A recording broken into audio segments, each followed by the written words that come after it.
Peggy 7.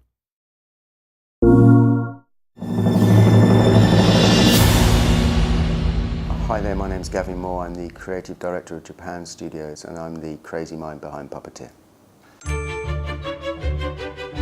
Puppeteer is basically it's a platform game, but it's set inside a magical theatre.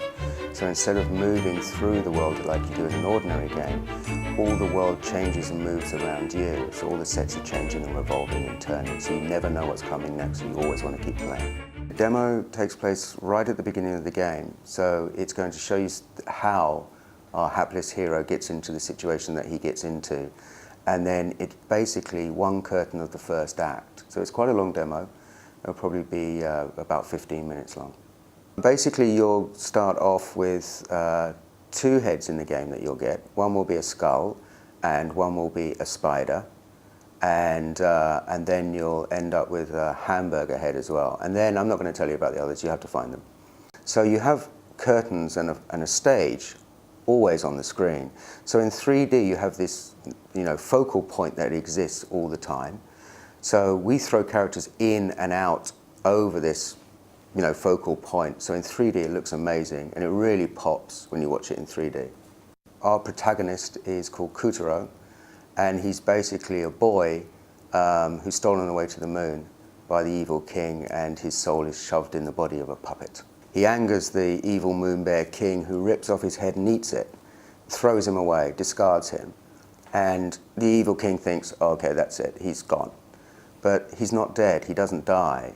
And then with the help of a hapless, kind of sarcastic cat, he finds that he can use different objects as heads. Now there are 100 heads to collect in the game. They're hidden all over the world, and they're your life. So if you get hit, your head will fall off and it will roll around on the ground, and then you have 3 seconds to pick it back up. And if you don't, it disappears. So that's the food rule. That's when I was a kid and you drop your toast, it's like that. Then each of those heads has a special power. So somewhere in the game you can use those heads, and they can unlock bonus stages, they can help you defeat a boss, and there are lots and lots of crazy situations that those heads can get you into. Yin Yang basically has only 1 life left of his 9 lives. So he just doesn't want to do anything. As far as he's concerned, he just wants to stay next to the fire in the Black Castle in the kitchen and not help anyone. But the witch forces Yin Yang to help you, the hero, steal Calibris. And he's incredibly sarcastic and incredibly lazy. But the great thing about Yin Yang is you can control him as well on the right stick. So you can move him around and you can hunt around the world and find different things. So it's kind of a really cool mechanic where you're playing on both sticks, but you're playing 2 characters at the same time. The Yin Yang also can be used as the second player's actual character.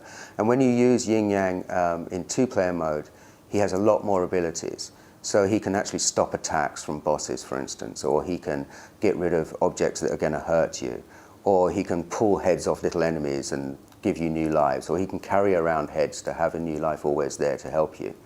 Or alternatively, he can pull off your head and throw it away if he wants to. And that second player can either use a dual shock, but we also have the move. So if you have a move controller, it's really easy to use with the second character. Every hero needs a weapon. So instead of giving our character a sword, we gave him a pair of scissors. And the reason we did this was, it wasn't just a weapon, it's a means to move. So obviously you can fight giant tigers and cut up their legs and cut out their teeth and their claws and everything. But it's a means to move in our game. That's what makes Puppeteer special, are the scissors. So instead of jumping to get to places, you have to cut up smoke.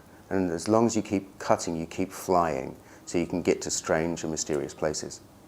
I think in the demo, you have to listen very carefully to what people are telling you. Yin Yang's mistress is a cranky old witch who's working as a cook in the kitchen. She's not a very good cook at all.